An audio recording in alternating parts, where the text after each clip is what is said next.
Hello दोस्तों, हम हाजिर हैं आपके अपने पेज लोन हेल्प टेक्नीशियन पर। तो दोस्तों, आज हम बात करेंगे लोन एनपीए। आखिर लोन एनपीए क्या है, क्यों रिकवरी एजेंट डराते हैं और बोलते हैं कि आप एक ईएमआई पे कर दीजिए नहीं तो लोन एनपीए हो जाएगा।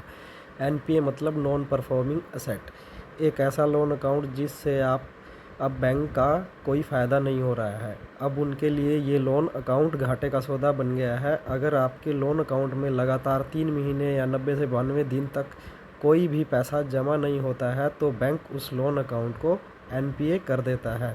आरबीआई की गाइडलाइन के अनुसार अगर इन 3 महीनों में 1 रुपया भी आपके अकाउंट में जमा होगा तो ये एनपीए नहीं होगा। इसलिए रिकवरी एजेंट बोलते हैं कि कुछ तो जमा कर दीजिए ताकि लोन एनपीए ना हो। लोन एनपीए से पहले आपको रिकवरी टीम द्वारा पूरा डराया जाता है ईएमआई भरने के लिए, और इस बीच बैंक लीगल नोटिस भी भेजने लगता है, जैसे फर्स्ट ईएमआई बाउंस पर नॉर्मल रिमाइंडर नोटिस, और कुछ नॉर्मल कॉल दूसरी ईएमआई बाउंस पर डिमांड नोटिस भी भेज सकता है। और रिकवरी कॉल और ज़्यादा और बीच में विजिट भी करा सकते हैं घर पर। कई बार तो कुछ एनबीएफसी कंपनी पहली ईएमआई बाउंस पर ही रिकवरी एजेंट को घर पर भेज देती है, जबकि बैंक का विजिट कम ही होता है।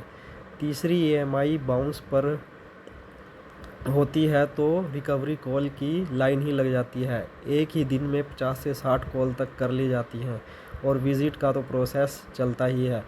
उसके बाद बैंक तीनों ईएमआई बाउंस और जो चार्ज होंगे उसका लीगल डिमांड नोटिस भेजता है। ईमेल, व्हाट्सएप और पोस्ट से भी आते हैं। जब आपका अकाउंट एनपीए हो जाता है तो उसके बाद बैंक रिकॉल नोटिस भी भेजता है। इसमें अब ईएमआई नहीं बल्कि बैंक अपना पूरा आउटस्टैंडिंग जो पूरा लोन है उसकी डिमांड भेजता है कि अब आप हमें पूरा लोन पे करो नहीं तो केस लीगल में जाएगा। इसी बीच आपको सेक्शन 25 चेक बाउंस का नोटिस और बीच में section 21 arbitration and conciliation act का नोटिस भी आता है, जिसका हमें ऑब्जेक्शन ज़रूर फाइल करना है, नहीं तो बैंक घर का सामान अटैच करने की बात करता है। और सबसे पहले रिकवरी वाले डराते हैं केस हो जाएगा, पे करो, घर का सामान अटैच होगा, ईएमआई पे कर दो। आर्बिट्रेशन के लिए हम अलग से इन्फॉर्मेशन देंगे। अगर आपके यहाँ लोक अदालत लगने वाली है तो उसका भी नोटिस इसी बीच में बैंक भेजता है। और कई एनबीएफसी तो आपके खिलाफ़ क्रिमिनल कंप्लेंट यानी कि प्राइवेट पुलिस कंप्लेंट एफआईआर करा देती हैं, और उसको उसी केस वो कोर्ट में भी दर्ज कर देती हैं, वो भी आपकी लोकेशन से हज़ारों किलोमीटर दूर। जैसे आप दिल्ली के हैं तो वो कोलकाता या बेंगलोर में कर सकते हैं। ये सिर्फ आपको मेंटली प्रेशर के लिए करते हैं। बैंक आपको जेल में डालने के लिए नहीं करता, सिर्फ प्रेशर के लिए है ताकि आपका आपसे फंसा हुआ पैसा निकाल सके।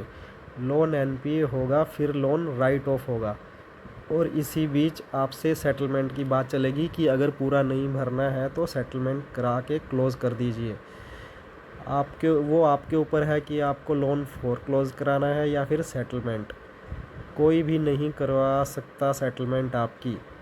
अगर कोई बोल रहा है कि हम आपकी सेटलमेंट करा देंगे तो ऐसा नहीं है, ये काम आपको ही करना है और आप इससे अच्छे से कर पाएंगे और एक अच्छा वेवर लेकर लोन सेटल कर लेंगे। कई कंपनियां भी आजकल खुल गई हैं जिनकी ऐड आपने भी देखी होगी कि हम आपका लोन सेटल करा देंगे, और इसके बदले में वो आपसे पैसे लेंगे जो पहले ही आपके पास नहीं है। इसलिए आप ये काम खुद कर सकते हैं। तो जो भी हो जाए, बैंक और एनबीएफसी लास्ट में सेटलमेंट ही करती हैं। और अधिक जानकारी के लिए कमेंट करें। अगर जानकारी अच्छी लगी तो लाइक और सब्सक्राइब करना ना भूलें।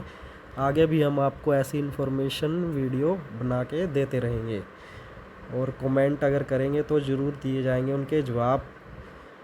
जय हिंद, जय भारत, जय श्री राम।